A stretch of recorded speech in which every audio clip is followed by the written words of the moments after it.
क्या आप जानते हो कि जब किसी का किडनी फेल हो जाता है और उसको किसी और का किडनी लेना पड़ गया, तो उसको एक दवाई खानी पड़ती है पूरी जिंदगी भर जब तक वो मर नहीं जाता। और वो दवाई होती है उसके इम्यून सिस्टम को शांत रखने की। तो अब आप जानते ही होंगे कि इम्यून सिस्टम हमारे बॉडी का वो सिस्टम है जो कि हमारे बॉडी में एंटर करने वाला कोई भी प्रकार का वायरस या फिर बैक्टीरिया हो, उसके सामने वो एंटीबॉडीज प्रोड्यूस करके उसके सामने वो लड़ाई करता है और उस वायरस या फिर उस बैक्टीरिया को हरा देता है। और यही सेम चीज जब हमारे बॉडी के अंदर कोई फॉरेन पार्ट एंटर करते हैं, जैसे कि कोई किडनीज हो गया या फिर हृदय हो गया या फिर आइस हो गई किसी की, तो वो जब हमारे बॉडी में एंटर करता है तो भी ये इम्यून सिस्टम सेम तरीके से वर्क करके उस एंटीबॉडीज प्रोड्यूस करके उसको हराने का कार्य करता है। और ये हरा ना दे इसलिए ही डॉक्टर दवाई देते हैं और हमारे इम्यून सिस्टम को शांत रखता है। लेकिन जब हम किसी का ब्लड लेते हैं तो हमको कोई भी प्रकार का मेडिसिन डॉक्टर सजेस्ट नहीं करते और तब हमारा इम्यून सिस्टम उसके सामने विरोध नहीं करता। तो ऐसा क्यों? तो चलिए जानते हैं इसके पीछे का साइंस और कंसेप्ट ऑफ द बायोलॉजी।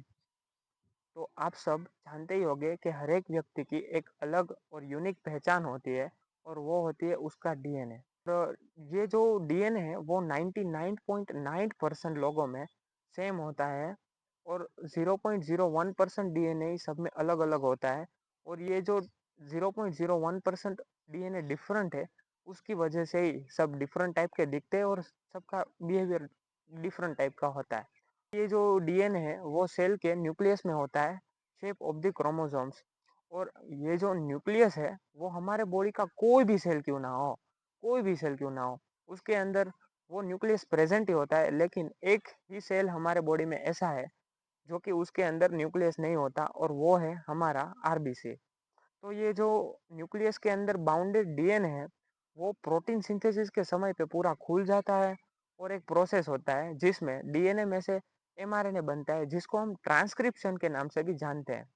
और ये जो एमआरएनए है वो बनता तो न्यूक्लियस में है, लेकिन अगर उसको प्रोटीन सिंथेसिस करना है तो उसको सेल के साइटोप्लाज्म में आना पड़ेगा और वहां पे आए हुए रिबोसोम्स के साथ मिलके वो प्रोटीन जनरेट कर सकता है। जो एमआरएनए है वो न्यूक्लियस के पोर में से बाहर आता है और सेल के साइटोप्लाज्म में आए गए रिबोसोम्स के साथ मिलकर वहां पे प्रोटीन बनाता है और इस प्रोसेस को हम ट्रांसलेशन के नाम से भी जानते हैं।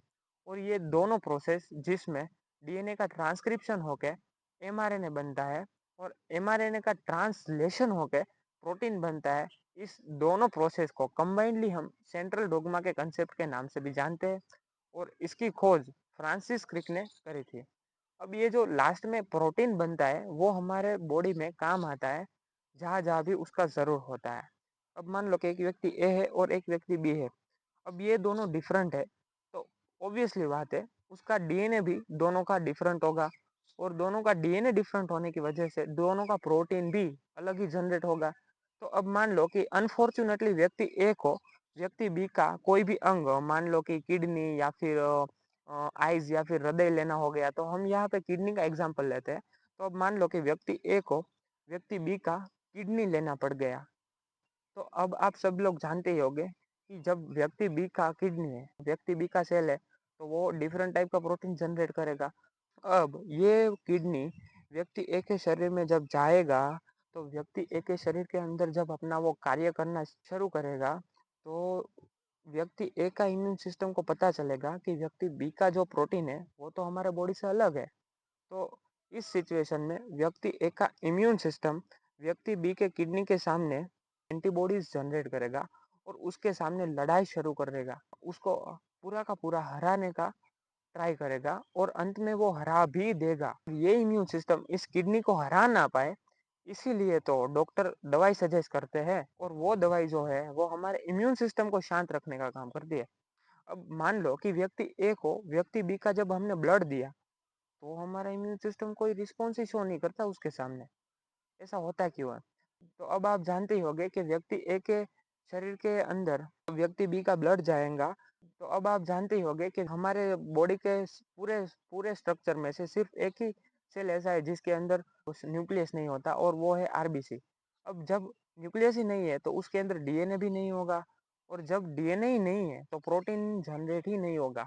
तो ये तो ऐसा हो गया, ना रहेगा बांस ना रहेगी बांसुरी। तो जब ये प्रोटीन ही जनरेट नहीं होगा तो व्यक्ति एक के शरीर को पता ही नहीं चलेगा कि हमारे शरीर में कुछ आया भी है या फिर कुछ गया भी है। अब आप समझ गए होंगे कि हमारा इम्यून सिस्टम है वो कोई भी फॉरेन बॉडी या फिर कोई भी वायरस या फिर बैक्टीरिया का प्रोटीन देखता है और प्रोटीन देख के ही वो फैसला करता है कि ये अपना है या पराया है। अब आप लोग समझ गए होंगे कि जब हम किसी के बॉडी का पार्ट लेते हैं लाइक किडनी या फिर हृदय, तो हमारे इम्यून सिस्टम को शांत रखे ऐसी दवाई हमें डॉक्टर सजेस्ट करते हैं। लेकिन जब हम किसी का ब्लड लेते हैं तो डॉक्टर ऐसी कोई दवाई सजेस्ट नहीं करते। समझता हूँ थोड़ा समझना मुश्किल रहा होगा, लेकिन होप करता हूँ कि मैक्सिमम पार्ट जो है वीडियो का वो आपको समझ में आ गया होगा। तो कैसा लगा ये वीडियो प्लीज़ अपना फीडबैक कमेंट में ज़रूर शेयर करें। और मिलते हैं ऐसे ही और कंसेप्ट और कंटेंट बेस्ड वीडियो में, तब तक के लिए जय हिंद जय भारत।